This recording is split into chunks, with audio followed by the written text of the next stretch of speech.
Well, hello everyone, and welcome to this short teaching video by AsiAfrica Ministries. In our last video, we learned that God is love. But what does it mean to say that God is love? That is the question that we'll be trying to answer in this video and the ones that follow. What does it mean to say that God is love? As we go through this series of short videos, we will learn more about who God is. We will also learn why this concerns our own life. We will learn how this relates to the meaning and purpose of our lives and those that we love. Okay then, what does it mean to say God is love? In one of the most beloved passages in the Bible, the Apostle Paul writes this. Paul says, "Love is patient and kind. Love is not jealous or boastful or proud or rude. Love does not demand its own way. Love is not irritable, and it keeps no record of being wronged. Love does not rejoice about injustice, but rejoices whenever the truth wins out. Love never gives up, never loses faith, is always hopeful, and endures through every circumstance."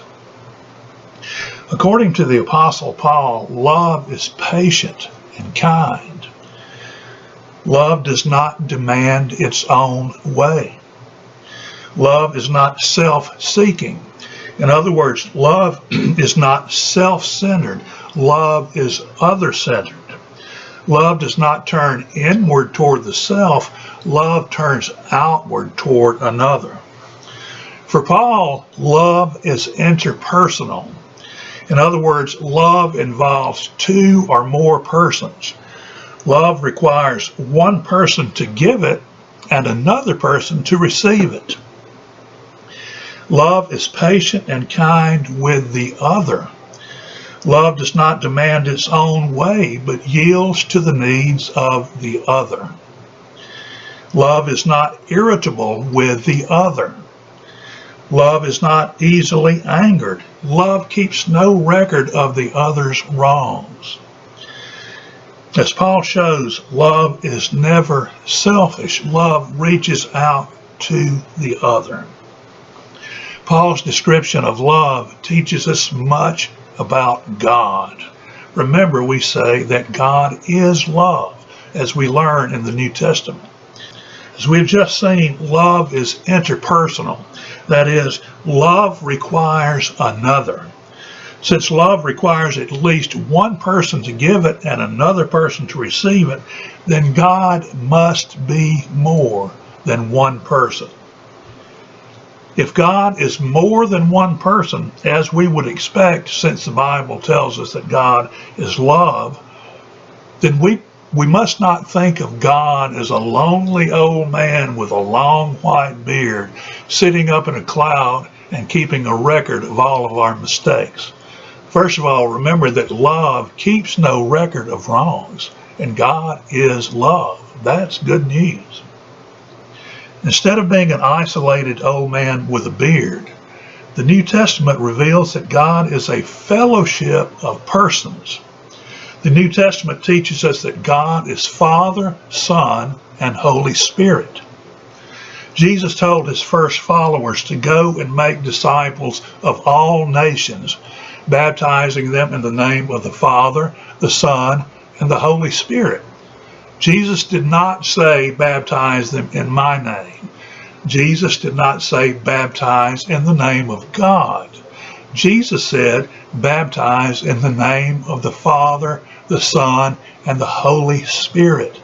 Jesus is teaching us something very important about who God is. At the same time, while the Bible teaches us that God is Father, Son, and Holy Spirit, the Bible also teaches us that God is one. In the Old Testament, God's people praised him by proclaiming, "Hear, O Israel, the Lord our God, the Lord is one." But that does not mean that God is one person. Remember, God is not a lonely old man sitting up on a cloud with a long white beard. When we say that God is one, we mean that the Father and the Son and the Holy Spirit are eternally united as one in a fellowship of love. I want to make that as clear as I can. God is not one. God is one. Do you see the difference? God is not one. God is one. Love joins the Father, the Son, and the Holy Spirit together in such close fellowship that we say God is one. So here are the points I want us to remember for today's teaching. God is love. Love is all about relationship and fellowship. Remember that. God is love. Love is all about relationship and fellowship. God is three persons, Father, Son, and Holy Spirit, eternally united as one in a fellowship of love.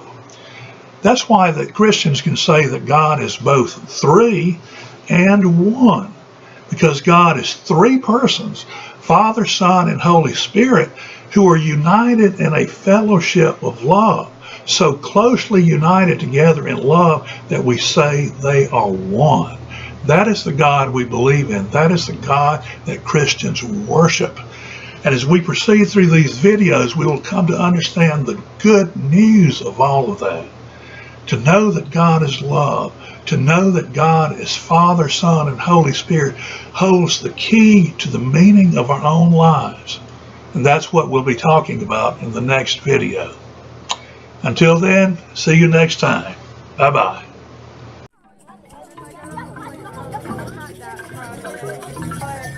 Are you yelling?